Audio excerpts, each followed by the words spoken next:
Good afternoon, everybody, and welcome to the public forum, which is held before the ordinary meeting of the 13th of December. Ask everyone, including staff, to make sure you've turned off your mobile phones. We have 4 people wishing to speak today. The first one is in relation to 8.3, the Joadja Heritage Trust. Mr. Valimero Jimenez. How do you Jimenez. Thank you. Do you know the process? Yeah. I don't have time limits, so anything that's reasonable.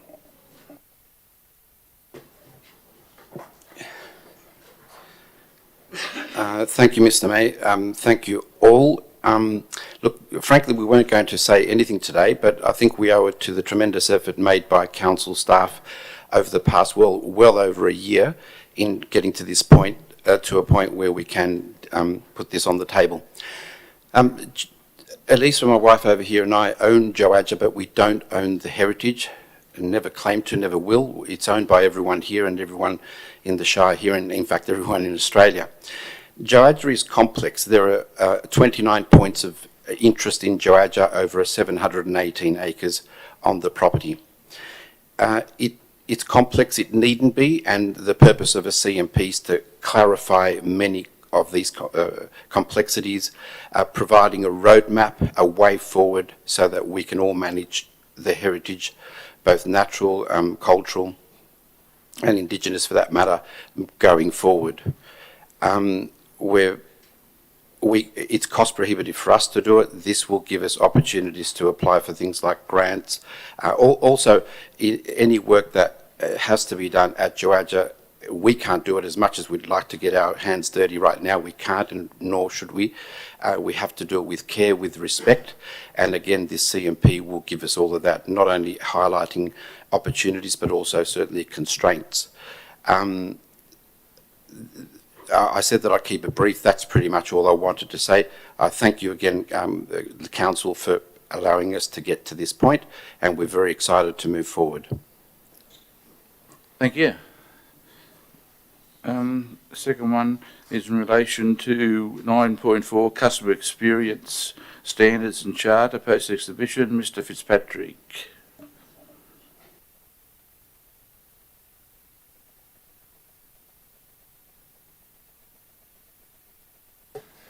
Merry Christmas, everyone.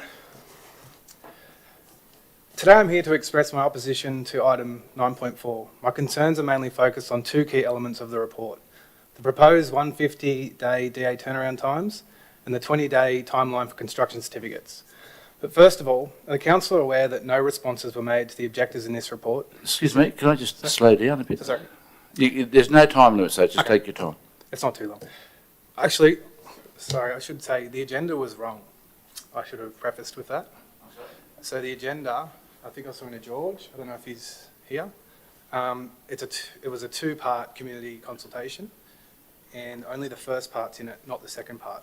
So one was the charter, I believe one was the standards. So I'm speaking on the standards, but I'm actually not in the agenda saying that. Does that make sense? I saw your name, but there was no comments. That's because that's to the charter, and there was a second element. Okay. Which this pertains to. Yes, it's hard to make a decision when it's half in there, but anyway. Are the Council aware that no responses were made to the objectives in this report, specifically pertaining to the DA items? Is there a reason people went out of their way to make submissions and they were overlooked? Are the Council aware that our neighbours at Goulburn are consistently churning out DAs in 90 days or less? What are they doing that we are not? And if it's a staffing issue, why do they have staff and why do we not?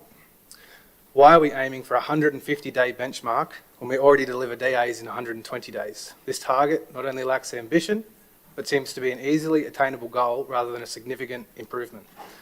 This report makes no mention of wait times and standards in regards to submissions on the portal. Are you aware that many people have spent up to 2 months waiting to be accepted? I assume that Council is aware that despite efforts to expedite the processing of construction certificates to a 20-day turnaround, the objective seems unattainable at present due to the lack of staff assigned to assess these certificates. Very recently, I was told to withdraw my CC application and seek a private certifier instead. Sorry, Yes? slow down. Sorry, mate. I'm trying to take in what you're saying. Very recently, I was told to Can you go back to when you said about the 150 days? Yes, certainly. Sorry, You're right. I want to understand what you're saying. Yep. So why, as in council, why are we aiming for a 150-day benchmark when we already deliver DAs in 120 days? The target not only lacks ambition, but seems to be an easily attainable goal rather than a significant improvement. This report makes no mention of wait times and standards in regards to submissions onto the portal. Are you aware that many people have spent up to 2 months waiting to be accepted? I assume the council is aware that despite efforts to expedite the processing of construction certificates to a 20-day turnaround, the objective seems unattainable at present due to the lack of staff assigned to assess these certificates. Very recently, I was told to withdraw my CC application and seek a private certifier instead, as you are not currently processing you are not assessing CCs anymore. While it's understandable to attribute some of the current challenges to the legacy of the previous council, we are approaching 4 years of administration without a resolution to a lot of major DA issues. You will have noticed that I have slightly strayed outside the parameters of this report with my objection. The purpose is to highlight to you that DA turnaround times are just one factor in a much larger problem and should be part of a much larger conversation, one that is long overdue between the council and the builders of Wingecarribee. So I ask that all elements pertaining to construction be removed from this report, that you engage your local construction community in a separate consultation and report, specifically and only relating to all aspects of DAs, CCs, CDCs and affiliated certificates, covering all standards, procedures and satisfactions. I want it to be known today that if you endorse this report, you do not have the support of the local builders or construction workers, and I will remind you that we are the largest economic contributor to this area. These numbers and procedures may just be targets for you, but for me, this is my friends, my colleagues, and our local working community's livelihoods. They don't have KPIs to hit, they have mouths to feed. I'm as frustrated as everybody else about DAs. I think that I've made that pretty clear. I will ask the officers when they introduce this matter whether they have any comments in relation to your submission. Okay, thank you. Do you want to hand it up?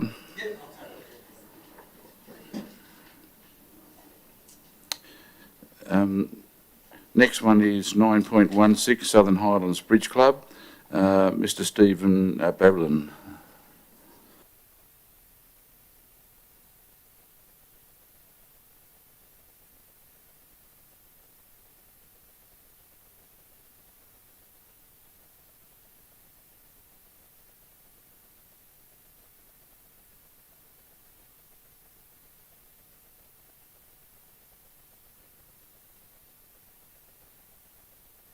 Oh, there.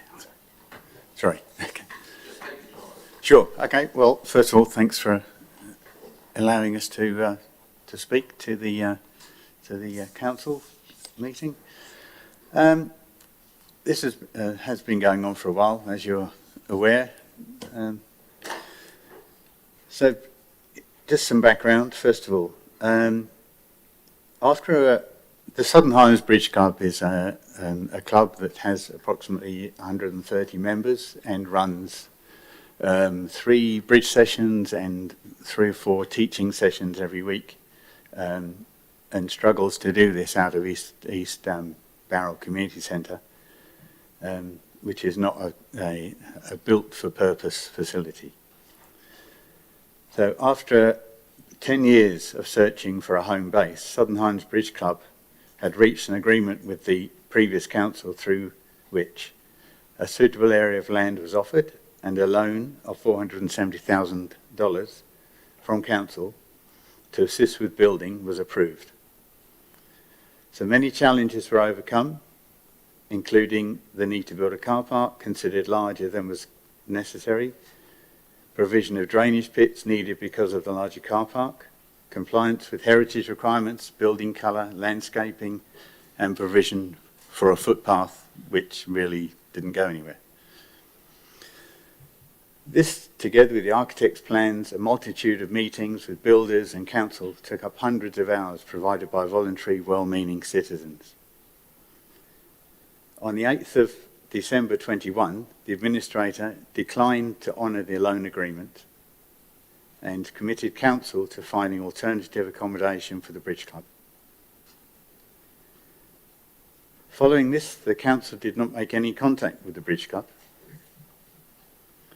In May 2022, following an approach from the Bridge Club, 2 meetings were held with the administrator and the second one with the GM. And council agreed to provide $150,000 in assistance for the Bridge Club to contribute to Moss Vale Golf Club in return for a long-term lease on a section of their clubhouse.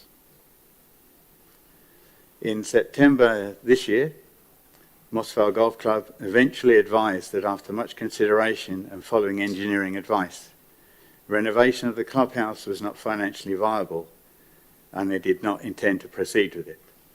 And council was advised of this development. We do not understand how, with this setback, council is now offering to pay out-of-pocket expense of $25,000 and no mention of future support or assistance. The Bridge Club requests that the agenda item 9.16 be deferred until further discussions have been held in order to reach an equitable agreement. The refusal of the council loan had a devastating effect on so many people who had worked for years to reach a solution to the problem of inadequate and limited accommodation at the East Barrel Community Centre. The problem here, or in any shared facility, is that the room has to be set up and packed away after each session and is unavailable for all of the sessions that have to be held at other venues. There's a serious lack of facilities for older people in the Highlands, compared to the 581 sporting facilities which were surveyed this year. When people are unable to participate in physical sports, they need to remain active mentally, and competitive games are very important. The huge benefits of mind sports to the well-being of older people are well documented. Studies have shown reduced cases of dementia in people who remain mentally and socially active. Bridge is a major game worldwide, but other games such as chess, mahjong, etc. are also important and should be considered. If the proposed motion is passed, we're back to where we were about 15 or more years ago, still paying rent to the council to access a general community use building on a part-time basis. To all our rate-paying community members, this will look once again like the present council is crushing all our attempts to achieve our goal, has ceased to support us altogether, and is paying us the absolute minimal amount as some form of compensation. Thank you. I obviously know a lot about this matter because of my discussions with you. I'll await any comment the officers wish to make in relation to your submission, and then I'll tell you what my view is. Thanks very much. Okay, thank you.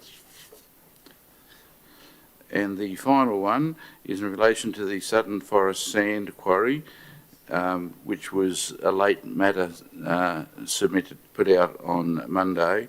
Dr. Richard Fitzpatrick, pardon me. As with the others, take your time.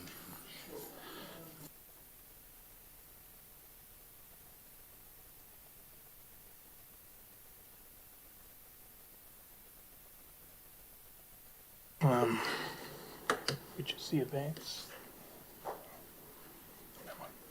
That's great. Right. Okay. My name. Obviously, you might have prepared a bit of a technical. I'm just making sure Mr. Arthur can see everything because he's our technical expert. You can see it all? Thank you. I wasn't being rude. I just want to make sure he takes it in. Sure. Okay. Thanks. Okay. My name's Richard. My cred here is I've been at my property out in Sutton Forest for 51 years, where we have a farm. I've also been a doctor in the Southern Highlands for the last 35 years, so I've got a good grasp of environment and community.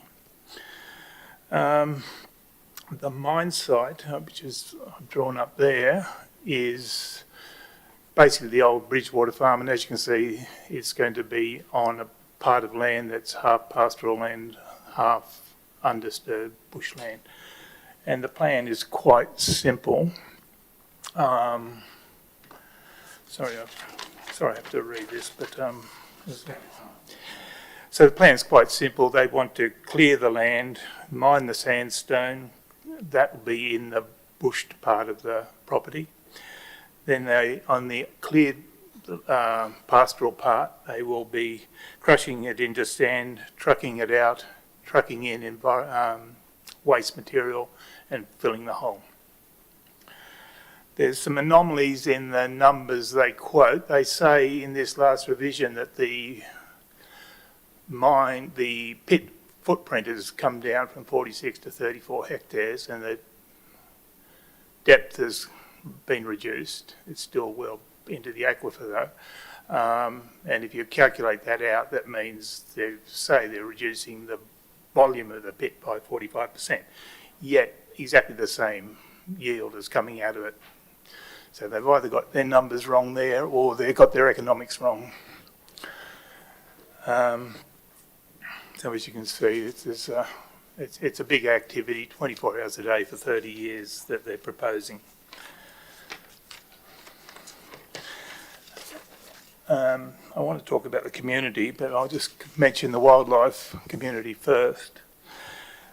The Western Wildlife Corridor connects from the Blue Mountain Forest right down through to the Moreton Forest into the South Coast forests. This link between Canyon Lea and Penrose is the weakest part of the corridor. The corridor's been mapped out accurately, now that green marked area. The council's marked out main wildlife corridors are shown in that blue, the primary and the brown. And as you can see, the main pathway through, that skirts up around the back of Long Swamp, it has to get through this property to continue south. So in light of the destruction, the noise, the light and vibration pollution, this will obstruct that corridor. And if combined with the Green Valley, if it goes ahead, this is just an absolute disaster for wildlife. If they had tried, they could not have found a worse spot to put this thing. So the next slide just shows a bit of the visual disaster it'll create. This is their map of where there's going to be massive visual disturbance and views of the altered landscape. So they'll be replacing that bushland and pastoral land with a wasteland of quarrying. And as you know, this is the southern entrance to the Highlands. When you come up that hill out of Paddy's River, and you know you've reached a different part of the world. This is a unique environment up here, and it does not need to be destroyed with this. To the north of that mine there, that really severe red area, they're going to cop the worst of this. The ridge line is just above them there. They face down onto that hill that will become the mine pit and the processing area. And the way the landscape is, this is a big amphitheatre for them. And this is going to be just a visual nightmare. So now I just want to talk a bit about our community down there. We know all these town folk think that nobody lives out there, but there are 60 or more of us on that southern border of this property.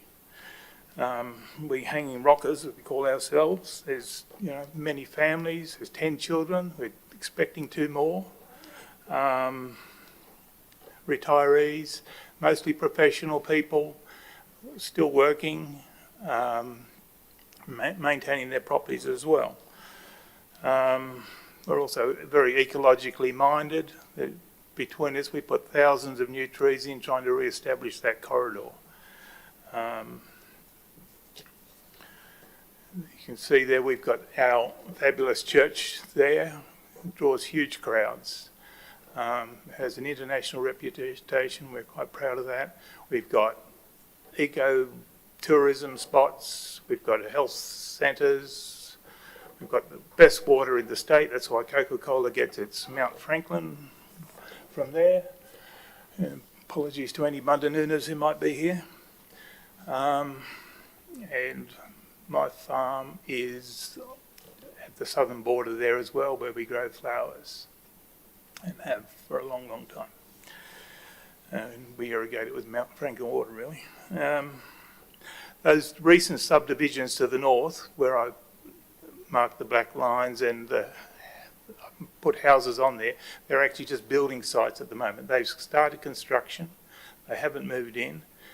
We've attempted to contact them. The few we have contacted have not heard of this project at all. There's been no consultation. I personally, who live next door, have had no consultation at all with these people. They have had really nothing to do with it. They put up this sham glossy brochures saying their changes but in our letterbox, but that's it. We were summoned to a meeting in Sutton Forest one Saturday morning, but I was at work at the hospital and couldn't go. Apparently 9 people did go. So finally, I'd like to just talk about dust. So I also have had a professorial career in medical research at the University of New South Wales. Retired last month, just restricting myself to clinical work in the Highlands now. Now there's this is the harder one to talk through because it's not your area. So basically I know how science works, and I know when I'm being hoodwinked by pseudoscience. From a medical point of view, dust is simple. There's no such thing as good dust. It's just bad all the way around. The narrative becomes confused by regulators and polluters who are trying to avoid and obscure the basic problems. But the dust we're talking about here is not just ordinary dust. This is activated silica. When you crush sand, drill sand, you expose a new clean surface that is reactive, highly reactive. When it hits human tissue, it rips electrons off it and you start the inflammatory process. Old sand that's been around the environment for a long time has already been deactivated by these processes. Bedouins in the Sahara do not get silicosis or other of these inflammatory diseases. Now, the disease you happen to get depends on where that dust has hit you and your individual susceptibilities. Now, many of these are common, and you can see that list in the middle. They just range from simple sinusitis, allergies, asthma, and they go down to the rarer ones, but they hit virtually every organ system. The rarest of all of them is silicosis. That isn't because the disease process hasn't actually started in your lungs. It starts straight away. It's because the archaic end-stage diagnostic criteria we as clinicians have to use before we can write that on your death certificate. So most people who have that process going on will die of something else in the meantime, so it's uncommon to see it. But because it's clear in the minds of the community at the moment with this task force inquiry that puts the blame on the naughty kitchen benches, and because it's the rarest condition and easy to dismiss, this EIS focuses on it rather than all of the real health issues here. So we've now got you can see on the graph on the left there, we've got it's the very fine dust, it's very small from here, that is the most toxic because it has the biggest surface area overall and because it gets deep into your lungs and we can't get it out. Higher than that, the regulators call it possibly causing disease or just nuisance value.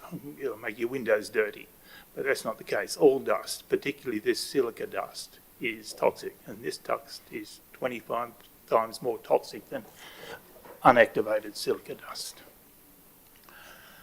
And despite those regulatory guidelines, there is no safe level of this material. There is no validity, medical validity to those guidelines. They're just negotiated between government and industry. If you breathe in long-term dust at that regulatory level, you can see up on the left-hand side, you will increase your risk of dying by 10% every year you were there. And that effect goes right down to very small levels.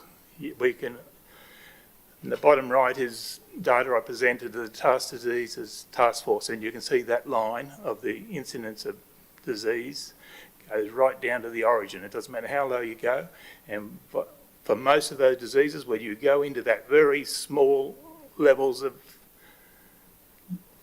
concentration of this dust, we can see the effects of it. So even at 1 milligram increments, we can see the effect, and that's well below the regulatory levels. So there is no safe level for this thing. If I were out in the paddock working there, and there's an incident, weather, the miners, whatever, that puts that level up by 6 micrograms, 2 days later, I will have a 5% increase of a cardiac arrest. These are clear, obvious data in medical world. And this is where they say they can put this dust, that distribution area. And it's right over all of our community, all of those restaurants, wineries, the whole shebang. This is, and that's the best they can come up with after tweaking all their absurd modelling. That's the best picture they can come up with. It will definitely be worse than that. So, nobody in this room would want to live under that cloud. Nobody should have to. Nobody should be allowed to do it. And you don't need any specialist qualifications to see that. It's just a self-evident truth. You cannot live here. So finally, I just want to say why is this thing here? Why is the need for this? Sydney is awash with tunnelling sand at the moment. They're trucking it to Canal. They want to truck it up to the Central Coast and put it on the beaches. They don't know what to do with it. Now, we have those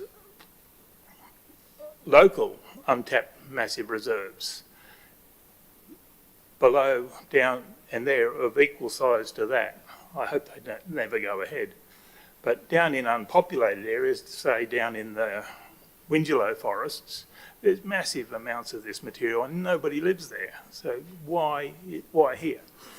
The story is that during the GFC, the guy who owned the land was having a hard time. He couldn't get his rollers maintained properly, something like that.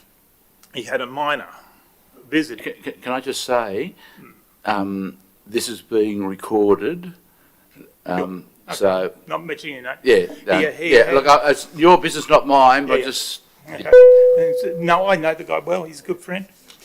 And he happened to have a gold miner from West Australia visit him, a mate. And they looked at this little area that was had been once a small council quarry when they were working on the highway there, and thought, why don't we get that going again? And that talked into, let's take the whole thing. Now, to their credit, they pulled out when they realised this was wrong. It's been taken over by the current proponent. But the point is, there was no research into where should we get this material. It's just on the whim on the day. There are no suitable sites found, need wasn't evaluated, and opportunity costs of other uses for that land were not evaluated. So is this really how we allocate the state's valuable resources? It's just whip up an EIS on a whim. So I'll finish there. Obviously, please oppose this thing. It really does not tick any boxes. This is the wrong place for a mine like this in a populated area. Thank you. you're obviously aware that it's not an application that's before this council. Oh, yes. Oh, yeah. No, I realise that. But council has put in a view on it. Yes. Have you read the latest submission that was circulated on Monday evening about council's position in relation to the mine? I was From the just professional seeing a officers? bit of a draft thing there, but Bernie was flashing at me, but I haven't, no. I've been working, sorry. Has anyone had a... I had a brief look at it just at the end of the year. Oh, you don't have it with you anymore? Mm. No, we'll have to read through it. You haven't got a lot of time because it's got to be dealt with tonight. But the way the council's meetings fall, the council staff was already working on it. I attended a meeting at Exeter where there was an excellent presentation given, and it just so happened that the staff were taking me the next day to have a look at the area, so I knew where the area was, because there was a report coming to council. I have no involvement in the preparation of the reports. I just wonder whether this meeting's going to go for a while, whether you want to read it, that submission, And make some notes. and perhaps, you know, I could resolve into committee of the whole or something, or you could just indicate to me whether the community is happy. I've read it. And I think it addresses many of the issues that we can address, and you emphasise that in your submission, that there's some things that aren't the business of the council. But I think the council office has done a very good job, and it's similar to the earlier submission that we put in, that I was told residents were very happy with. And that was several years ago. But why don't you have a look at it? Sure. And I was intending to adopt that recommendation. So have a look at it, and you might just let us know. Sure. Okay. Okay, but it'll be dealt with tonight. That's what I'm trying to say. Okay. Thank you. I am. Okay, thanks. Thank you very much, all. And of course, I'll ask the officer who presents this whether they have any comment to make in relation to your presentation. Okay, let's just adjourn for 3 or 4 minutes. Does anybody else want to be heard on anything? Who's here? Okay, well, let's adjourn for 5 minutes.